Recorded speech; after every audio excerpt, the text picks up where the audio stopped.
वचन दिले तू मला ह्या मालिकेच्या आजच्या भागात आपण पाहतो की इकडे ऊर्जा म्हणत असते बचाव पक्षाच्या वकिलांनी सिनियर काउन्सिलर ॲडव्होकेट जहागीरदारांनी अगदी उत्तम पद्धतीने विक्रांत शिर्के याची चांगली बाजू कोर्टाला दाखवून दिली आणि याच्या या साध्या भोळ्या चेहऱ्याने लोकांना ती चांगली बाजू पटेलही आणि न्यायव्यवस्था याला शिक्षा देणार नाही.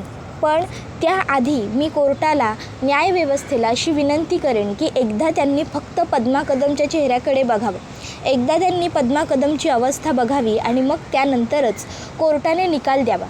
जजसाहेबा, आजच्या या निकालावरती फक्त पद्मा कदम किंवा ॲडव्होकेट ऊर्जा शिंदे म्हणजे मी आमचे दोघींचेच डोळे लागलेले नाही आहेत, तर आजच्या या निकालावरती अशा कितीतरी पद्मांचे डोळे लागलेले आहेत ज्यांच्यावरती अन्याय झाले, अत्याचार झाले, पण त्यांना आवाज नाही उठवता आला. रादर त्यांनी प्रयत्न केला पण त्यांचा आवाज तिथल्या तिथे दाबण्यात आला. अशा कितीतरी केसेस आहे मिलॉर्ड, ज्यामध्ये प्रत्येक वेळी मुलीबरोबर जेव्हा चुकीचं घडतं तेव्हा दोष मुलीला दिला जातो. तू जास्त मैत्री का वाढवलीस, तू जास्त का हसून बोललीस, तुझा जास्त स्वभाव मनमोकळा आहे, तू जास्त वेळ गप्पा मारल्यास. पण का? म्हणजे मुलींनी कधी मनासारखं मनसोक्त जगायचंच नाही का? तू असे कपडे घातलेस, तू तसे कपडे घातलेस. जर छोटे कपडे घातलेल्या मुलींवरती अत्याचार होत असतील तर पद्मा कदम ही संपूर्ण अंग झाकलेले नखशिखांत कपडे घालून मग विक्रांत शिर्केच्या घरी गेली होती, पण तरीसुद्धा तिच्याबरोबर जे व्हायचं होतं तेच झालं ना. नशिबाने तिची अब्रू वाचली, नशिबाने तिच्या बाबतीत काही दुर्दैवी नाही घडलं.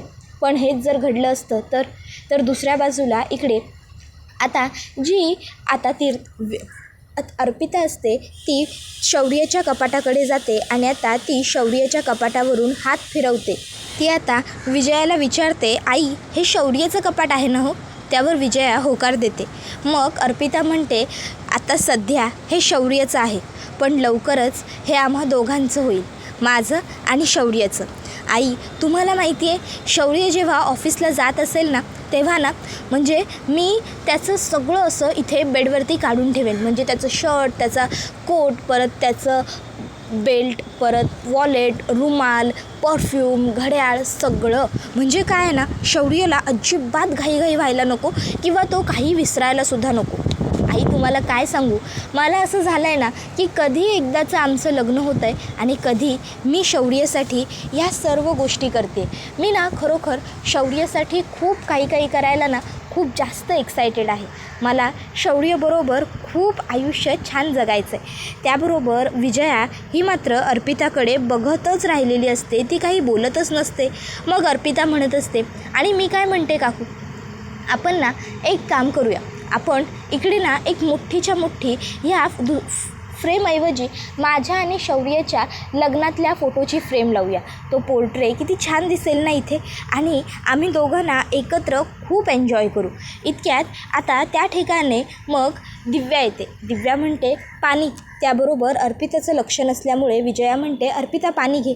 अर्पिता पाणी पिते. त्यानंतर मग पाणी वगैरे पिऊन झाल्यावर आता लगेचच अर्पिताला विजया म्हणू लागते, मी काय म्हणते अर्पिता, आता तू घरी जा.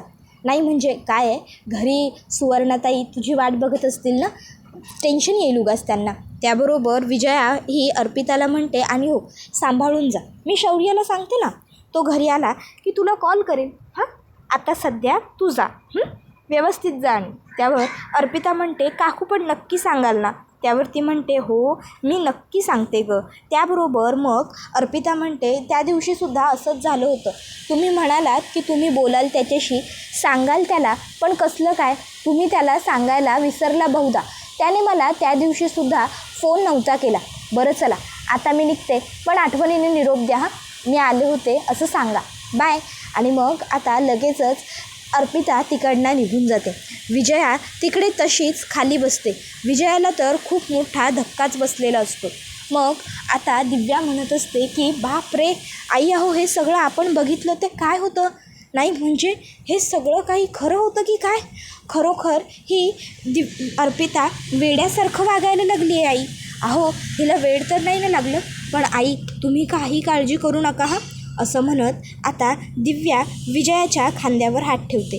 विजया तिच्याकडे रागाने बघते. दिव्या म्हणते, आई मी आलेच हा, हे ग्लास ठेवून, आणि ती निघून जाते. त्याबरोबर विजया विचार करते, आज मला याविषयी यांच्याशी बोलायलाच हवं. तर दुसऱ्या बाजूला ऊर्जा म्हणत असते, जजसाहेबा, आज अशा कितीतरी मुली आहेत ज्यांच्यावरती अत्याचार होतो आणि तेव्हा म्हटलं जातं की तू छोटे कपडे घातले होतेस म्हणून तुझ्यावरती अत्याचार झाले. पण ही जी पुरुषांची घाणेरडी नजर असते ना, ती पूर्ण नक्षीकांत कपडे घातलेल्या स्त्रीवरती सुद्धा तशीच पडते आणि छोटे कपडे घातलेल्या मुलीवरती सुद्धा अगदी तशीच पडते. न्यायदेवता ही डोळस आहे, हे आज तुम्ही दाखवून द्या. काय आहे ना जजसाहेब, हे असे श्रीमंत बापांची जी मुलं असतात ना, यांना वाटत असतं की गरीब सामान्य घरातली मुलगी ही त्यांची प्रॉपर्टी आहे, त्यांच्या बापाची मालमत्ता आहे. त्यामुळे ही लोक काय करतात, ही सामान्य मुलींचा वापर करून घेतात आणि फेकून देतात वस्तूसारखी. आणि मग ती मुलगी काय करते, आत्महत्या करते, स्वतःला संपवते. आणि त्यावेळी ह्यांच्यासाठी काय होतं माहिती आहे, फक्त एक चॅप्टर क्लोज. कारण ती मुलगी म्हणजे त्यांच्यासाठी एक चॅप्टर असते. मग पुढच्या वेळी हे काय करतात, पुन्हा दारू पितात, पुन्हा गाडी काढतात आणि पुन्हा एका नवीन चॅप्टरच्या शोधात सुरू करतात. आणि या सगळ्याला प्रोत्साहन कोण देतं, दिग्विजय शिर्के यांच्यासारखे लोक. दिग्विजय शिर्के यांच्यासारख्या लोकांचं त्यांना प्रोटेक्शन असतं ना, त्यामुळेच हे मुलीला स्वतःची प्रॉपर्टी समजतात, मालमत्ता समजतात आणि त्याप्रमाणे तिचा वापर करतात. पण जजसाहेबा, हे चुकीचं आहे. कुठेतरी जाऊन हे थांबलं पाहिजे. प्रत्येकाला हे कळलं पाहिजे की मुलगी ही त्यांची मालमत्ता नाही आहे, मुलगी ही त्यांची प्रायव्हेट प्रॉपर्टी नाही आहे की जेव्हा त्यांना वाटेल आणि जसं त्यांना वाटेल तसं ते त्या मुलीबरोबर वागू शकतील. त्यामुळे आज मी न्यायदेवतेला हीच विनंती करते की न्यायदेवतेने आज हे दाखवून द्यावं की न्यायव्यवस्था आंधळी नाही आहे, न्यायव्यवस्था डोळस आहे आणि न्यायव्यवस्था न्यायच करते. जर सत्य न्यायाच्या दारात आलं, न्यायाचा दरवाजा सत्याने ठोठावला, तर न्यायव्यवस्था कायम सत्याचीच साथ देते आणि विजय हा सुद्धा सत्याचाच होतो. न्याय मिळतो सत्याला. आजपर्यंत ह्या कोर्टात अशा कितीतरी मुलींचे आवाज दाबले गेले असतील.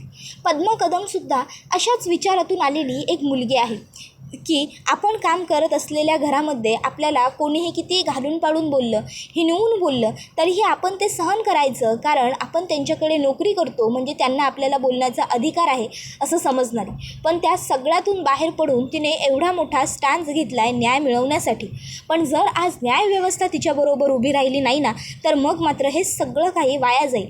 म्हणून मी कोर्टाला विनंती करते, कोर्टाने सर्व बाजूंचा विचार करून न्याय द्यावा. तर दुसऱ्या बाजूला तीर्था ही तनिषाबरोबर फोनवर बोलत असते. मला तर वाटतंय ऊर्जा वहिनीने जिंकायला हवं आणि आय एम डॅम शुअर ऊर्जा वहिनीच जिंकणार. नाही, डॅड जरी विक्रांतच्या बाजूने असले ना, तरीही मी डॅडच्या बाजूने नाही आहे, कारण डॅड चुकीच्या व्यक्तीची साथ देत आहे आणि ऊर्जा वहिनी बरोबर व्यक्तीची. त्यामुळे जर माझ्या हातात असतं ना, तर मी तर त्या जजसाहेबांच्या पायावर डोकं ठेवलं असतं आणि पाया पडून त्यांना सांगितलं असतं की हा विक्रांत शिर्के खूप जास्त नीच, नालायक आणि हलकट माणूस आहे, त्यामुळे याला शिक्षा मिळवून द्याच. मी ऊर्जा वहिनीच्याच सपोर्टमध्ये आहे. हो ना, मी सुद्धा वाट बघते ती निकालाचीच. डॅड अजून घरी आलेले नाही आहेत, त्यामुळे कळत नाही आहे हिअरिंग संपलं की नाही ते. इतक्यात विजया तिकडे येते आणि विचारते, तीर्था काय चाललं आहे, कोणाशी बोलतेस? तीर्था फोन ठेवते, नंतर करते तनिषा असं म्हणत फोन कट करते. त्याबरोबर मग ती विजयाला म्हणते, अगं मॉम, तीर्थाचा फोन होता. अगं आज जी पद्माची कोर्टमध्ये हिअरिंग आहे ना, ती केस आमचं संपूर्ण कॉलेज फॉलो करतं आहे आणि आम्ही आज सगळे विद्यार्थी त्या केसच्या निकालाची वाट बघतो आहे. कमीत कमी आज तरी निकाल लागायला हवा असं आम्हाला वाटतं आहे. आम्ही सगळेच ही केस स्टडी करतो आहे ना, अख्खं कॉलेज फॉलो करतं आहे. त्याबरोबर विजया म्हणते, काय म्हणालीस, अख्खं कॉलेज ही केस फॉलो करतं आहे ना, मग तू काय करणार आहेस? तू तुझ्या वडिलांची बाजू घेणार नाही, तू तुझ्या वडिलांची बदनामी करणार आहेस का अशी इतर लोकांसमोर? त्यावर मग तीर्था म्हणते, हो मॉम, मी बदनामी नाही करत आहे, मी फक्त जे सत्य आहे ना ते बोलते आहे. आणि महत्त्वाची गोष्ट, डॅड केस चुकीच्याच बाजूने लढत आहेत ना. तो विक्रांत शिर्के काय लायकीचा माणूस आहे हे आपल्याला माहीत आहे, पण तरीही आपण का चुकीच्या बाजूची साथ द्यायची? आणि मॉम, मी नाही साथ देणार आहे त्या विक्रांतशी, कारण तो काय लायकीचा माणूस आहे ना हे मला कळलं आहे. मला तर वाटतं आहे त्या पद्माला न्याय मिळायलाच हवा. त्याबरोबर विजया म्हणते, अगं ते सगळं ठीक आहे, म्हणून तू काय अख्ख्या जगाला ओरडून ओरडून सांगणार आहेस का की तू ऊर्जाच्या बाजूने आहेस, ऊर्जाच्या बाजूने आहेस? हे बघ, त्या मुलीबद्दल एवढं बोलण्याची गरज नाही आहे. त्यावर मग तीर्था म्हणते, का मॉम, का गरज नाही आहे? आज खरं बघायला गेलं ना तर ऊर्जा वहिनीमुळे माझं आयुष्य वाचलं. ऊर्जा वहिनीमुळे मी तुमच्यासोबत तुमच्या समोर आहे.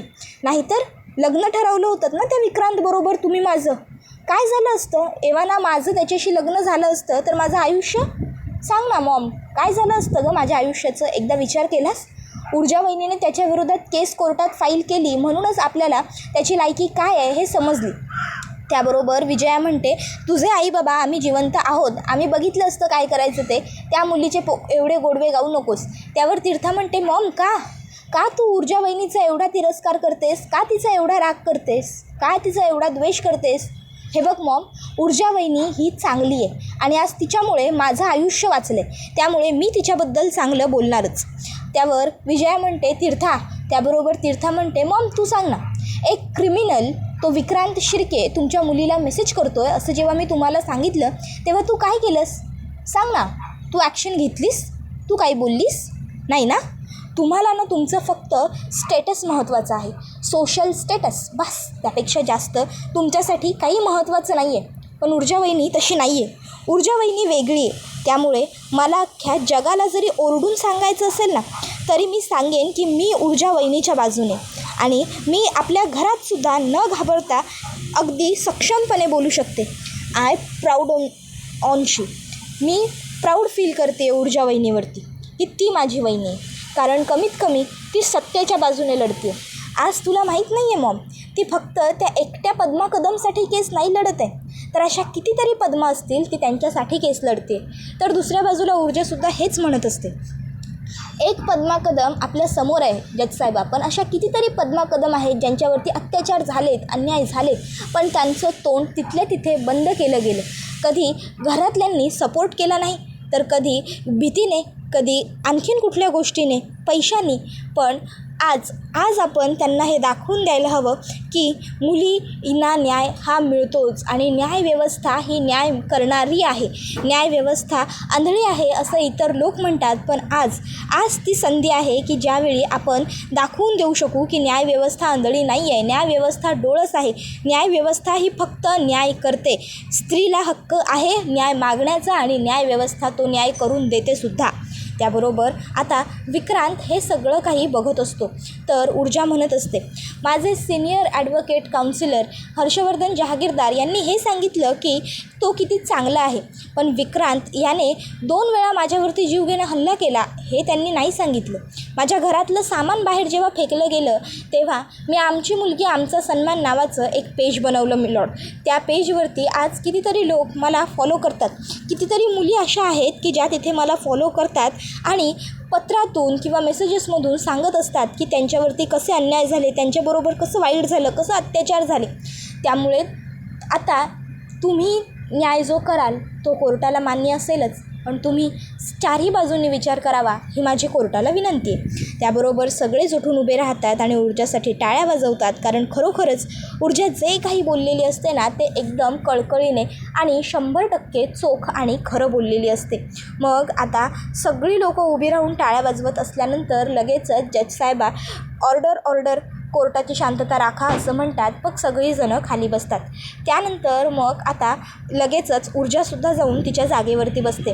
मग जजसाहेब बोलायला लागतात, अशा कितीतरी केसेस आहेत ज्या आम्ही स्वतः पाहिलेल्या असतात, ज्या अगदी कोर्टाच्या दरवाजापर्यंत येतात, कोर्टातही येतात, पण मग मध्येच माघार घेतली जाते. मुलगी सांगते की मला पुढे यांच्या विरोधात कुठलीही तक्रार नोंदवायची नाही आहे, मला आरोपावरचे सगळे आरोप मान्य नाही आहेत, मला मागे घ्यायचे आहेत सगळे आरोप. आणि मग यावेळी न्यायव्यवस्थेचे हात मात्र बांधलेले असतात. खरं तर यावेळी काय घडतं ना, न्यायव्यवस्थेचे हात बांधलेले असतात. कधी कधी कळतं की नाही हे चुकीचं आहे, हा गुन्हेगार आहे, हा आरोपी दोषी आहे, पण तरीही आम्हाला पुराव्यांच्या अभावी सगळं काही सोडून द्यावं लागतं, निकाल आरोपाच्या बाजूने द्यावा लागतो. जर न्यायव्यवस्थेने न्याय करावा अशी सगळ्यांची इच्छा असेल तर कमीत कमी न्यायव्यवस्थेसमोर सत्य आणून ठेवणं, पुरावे दाखवणं, सादर करणं हे तुमचं कर्तव्य आहे. आणि जेव्हा न्यायव्यवस्थेसमोर तुम्ही पुरावे सादर करता तेव्हा न्यायव्यवस्था कधीही अन्याय करत नाही, तेव्हा ती नक्कीच न्याय करण्याचा पुरेपूर प्रयत्न करून न्यायच करते. न्यायव्यवस्था आंधळी नाही, न्यायव्यवस्था डोळस आहे, पण न्यायव्यवस्थेला न्याय मिळवून देण्यासाठी योग्य ते पुरावे आणि साक्षीदारांची गरज असते, तेव्हाच ती विश्वास ठेवते. त्यानंतर मग ती हेही सांगते की ॲडव्होकेट ऊर्जा शिंदे, तुमची जी जळजळ आहे लोकांना न्याय मिळवून देण्याची किंवा तळमळ आहे ना लोकांच्याबद्दलची, ती कायम तशीच ठेवा. त्यानंतर मग आता लगेचच जजसाहेबा ह्या विक्रांत शिर्के याला अटेम्प्ट टू मर्डरच्या केसमध्ये तुरुंगवास सुनवत आहे असं सांगतात आणि मग विक्रांतला तिकडनं पोलीस घेऊन जात असतात. त्यावेळी विक्रांत ऊर्जाला म्हणतो, ए ऊर्जा शिंदे, तू मला जेलमध्ये पाठवलंस ना, लक्षात ठेव, सोडणार नाही मी तुला, सोडणार नाही. त्याबरोबर आता शौर्य लगेच मध्ये पडतो आणि ऊर्जाला बोलत असलेल्या त्या विक्रांतवरती ओरडत म्हणतो, ए माझ्या बायकोकडे बघताना आणि तिच्याशी बोलताना नीट बोलायचा, नाहीतर कोर्टच्या बाहेर जाणार नाहीस इतकी व्यवस्था करून ठेवेन. लायकी राहणार नाही कोर्टाच्या बाहेर पाऊल काढण्याची, समजलं ना, लायकीत राहायचं. आता शौर्याने असं म्हटल्यावर मग मात्र विक्रांत चांगलाच घाबरतो, तर ऊर्जा मात्र कौतुकाने शौर्यकडे बघत राहतो. आता शौर्यने विक्रांतचा अगदी घट्ट हात पकडलेला असतो. दोघं एकमेकांना खुन्नस देत असतात. ऊर्जा मात्र अगदी आत्मसन्मानाने विक्रांतकडे बघत असते. त्याबरोबर हा व्हिडिओ इथेच संपतो. व्हिडिओ आवडला असेल तर व्हिडिओला लाईक करा, चॅनलवर नवीन असाल तर चॅनलला सबस्क्राईब करून बेल आयकॉन आठवणीने प्रेस करा. धन्यवाद.